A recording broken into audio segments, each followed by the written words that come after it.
दोस्तों, हकीकत के पन्नों से मैं प्रीति आज एक बार फिर आपका स्वागत करती हूँ। और सत्यता से परिपूर्ण कहानियों का जो सफ़र मैंने शुरू किया था, मेरे साथ लोग जुड़ते जा रहे हैं और ये सफ़र आगे बढ़ता जा रहा है। आज इस सफ़र में मेरे साथ जुड़ रही हैं लेखिका बुलाकार डॉक्टर बुलाकार जी, जिनकी 4 पुस्तकों का लोकार्पण आज ही हुआ है। उनकी पुस्तकों में आपको 2 साहित्य संगम देखने को मिलेंगे, बांग्ला साहित्य और हिंदी साहित्य, जिस पर उनकी बहुत अच्छी कमान है। और बुलाकार जी के जीवन की कुछ खास बातों को भी हम जानेंगे, कुछ अनछुए पहलुओं को भी हम जानेंगे, उनके जीवन के दिलचस्प किस्सों को भी हम सुनेंगे।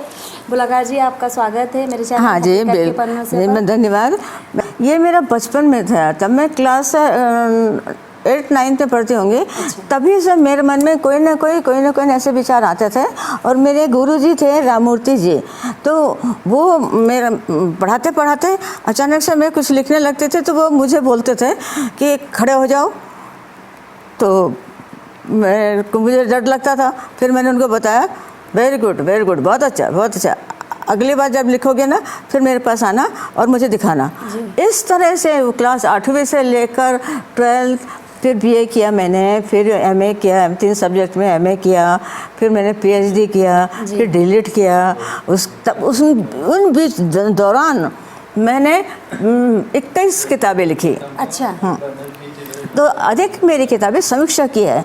और समीक्षा की इसलिए है कि मैं कोई भी किताब जो कोई भी मुझे कहीं मिलती है तो कोई मुझे देता है कि इसकी समीक्षा लिखनी है या कुछ है, या ना भी बोले तो भी मैं उस किताब को 3 से 4 बार पढ़ती हूँ। अच्छा। और उसके निचोड़ निकालती हूँ कि वास्तव में वह पुस्तक कैसी है, वो हमने जो लिखी है वो दूसरों को भी कैसी लगती है।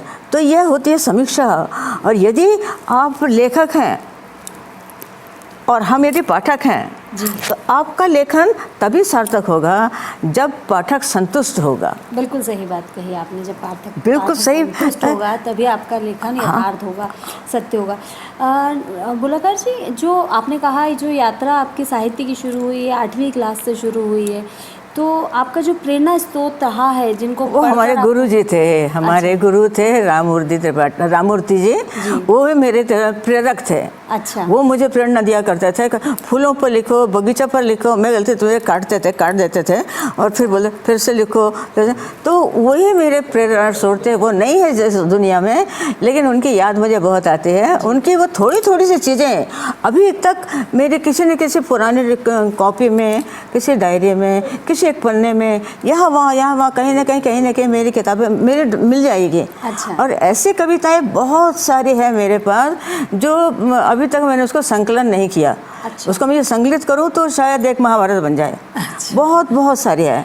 और मुझे रुचि है पढ़ने में, मैं बहुत पढ़ना चाहती हूँ। एक पेपर भी आता तो मैं कई बार पढ़ती हूँ, उसके बाद में देखती हूँ अरे ये तो गलत लिखा है, ये तो सही है, इसको फ़ोन करो। अच्छा। फिर ये करो। फिर उसके बाद फिर कोई किताब आती है तो फिर किताब को देखकर लगता है इसको तो पढ़ना चाहिए। मतलब उसका मुखपृष्ठ इतना आकर्षक होना चाहिए कि व्यक्ति उससे आकृष्ट होकर उस किताब को पढ़ने के लिए लालायित हो जाए। जी, बिल्कुल सही बात कही आपने। और यदि हम बांग्ला साहित्य में लिख रहे हैं और आप मराठी साहित्यकार का फ्रंट पेज में दे देंगे तो क्या मतलब निकलेगा? तो लोग हमारे समीक्षा इस तरह से करेंगे कि हम कहीं के नहीं रहेंगे। बिल्कुल सही बात कही आपने। आप एक महिला का जो स्वरूप होता है, एक बेटी का होता है, एक बहू का होता है, एक पत्नी का होता है, कई सारे रूप एक महिला जीती है अपने जीवन में। लेकिन उसके बाद आप एक शिक्षिका भी बनी, आप एक लेखिका भी बनी, आप एक बहुत अच्छी समीक्षक भी बनी। समीक्षक बनना बहुत मुश्किल होता है। बहुत मुश्किल होता है, बहुत दुष्कर काम। मैंने सुना है कि ज़्यादातर समीक्षक जो पुरुष होते हैं, पुरुष ही देखे जाते हैं। तो कितना चैलेंजिंग रहा आपके लिए और कितना मुश्किल रहा एक समीक्षक बनना, एक समीक्षक के तौर पे अपने आप को उभारना? हाँ, मैंने वो सारे मुश्किलों को पार किया। और जितने भी समीक्षक जो भी मेरे पास में दुष्कर आए, जो लोगों ने मुझे ताने दिए, मैंने सबका सामना किया। अच्छा। और सबको को मैंने बताया कि इस कारण से मैंने इसको ये लिखा। अच्छा। कोई लिख रहा है कि सुभाष चंद्र बोस फलां का जन्म फलां जगह हुआ था। अच्छा। तो हम बोलेंगे नहीं, आपने ये आप गलत लिखा, तो पूछेंगे कि कैसे, मतलब मैं बताती हूँ आपको, मैं बांग्ला साहित्य में पढ़ के उसको बता देती हूँ। ये देखिए प्रूफ है, मैं समीक्षा करूँगी तो प्रूफ के साथ में, प्रमाण के साथ में करूँगी। मैं एटेंडम कुछ भी बोल कर मैं नहीं करूँगी। मेरी हमेशा रही, मैं बहुत तटस्थ रहती हूँ, और मेरी माँ की भूमिका, मेरी बेटी, मेरा दामाद, ये सबको लेते हुए, मेरे पति, सबको लेते हुए मैं अपने लेखन कार्य में मैंने कभी कोताही नहीं की। अच्छा। उन लोग भी आए, उन लोग बैठे, हाँ लिखते रहो। हम मैंने साहब भी कुछ बोला भी था कि हमारे हृदय के अंदर बहुत सारे भाव उठते हैं। अब तो आपसे बात कर रहे हैं, हो सकता है मेरे मन में ऐसी कोई बात आ जाए और मैं उसको लिख लूँ जी। यही चीज़ मेरे साथ में होता। तो जैसे अभी खाना खाकर गए हैं, उसमें कुछ लोग मिले तो हमें कुछ कुछ लग रहा है कि कुछ है कुछ है कुछ है। अब क्या है वो जब मैं लिखूंगी तब पता लगेगा। पता चलेगा। बिल्कुल सही बात की। एक ऑब्जर्वेशन होता है, एक देखने की जो हमारी शक्ति होती है जिसे हम देखते हैं, वो आप शब्दों में निखारती हैं।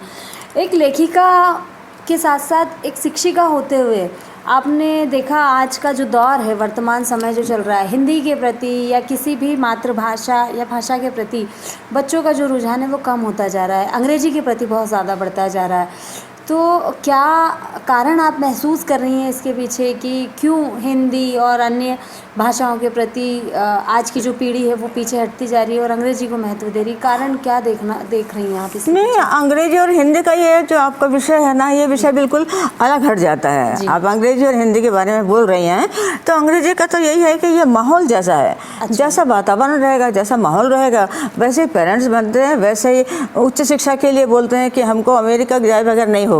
लेकिन कोई ऐसे संस्थाएं हैं जहाँ पर अपने भारत में भी उस चीज़ को किया जा सकता है, लेकिन लोगों में जागरूकता नहीं है। जागरूकता के कमी के कारण से ये वाली चीज़ें होती। बिल्कुल सही बात कही। तो आपने सुना डॉक्टर बुल्लाकार को, उन्होंने बातें कही कई सारी। उन्होंने बताया कि जागरूकता की कमी जो है वो कहीं ना कहीं हमें भाषाओं के फेर में उलझा रही है, भले ही फिर वो हिंदी हो, अंग्रेजी हो, बांग्ला हो, मराठी हो, जो भी भाषा आप बोलते हैं उसका ज्ञान आपको बराबर होना बहुत ज़रूरी है। बहुत जरूरी है। जब वो किसी पुस्तक की समीक्षा करती हैं तो उनके पास उसके प्रमाण होते हैं कि अगर वो किसी बात को गलत ठहरा रही हैं तो क्यों ठहरा रही है। आज की पीढ़ी को पढ़ने की बहुत ज़रूरत है। अगर वो आगे बढ़ना चाहते हैं साहित्य की दिशा में, एक बेहतर लेखक बनना चाहते हैं, तो उससे पहले उन्हें बेहतर पाठक बनना पड़ेगा। बिल्कुल सही है। दोस्तों, उनकी बातों को समझिए, उनकी एक जो बहुमुखी प्रतिभा है उनके अंदर, उसे देखते हुए आप भी प्रेरणा प्राप्त कर सकते हैं और अपने जीवन में आगे बढ़ सकते हैं। देखते रहिए हकीकत के पन्नों से।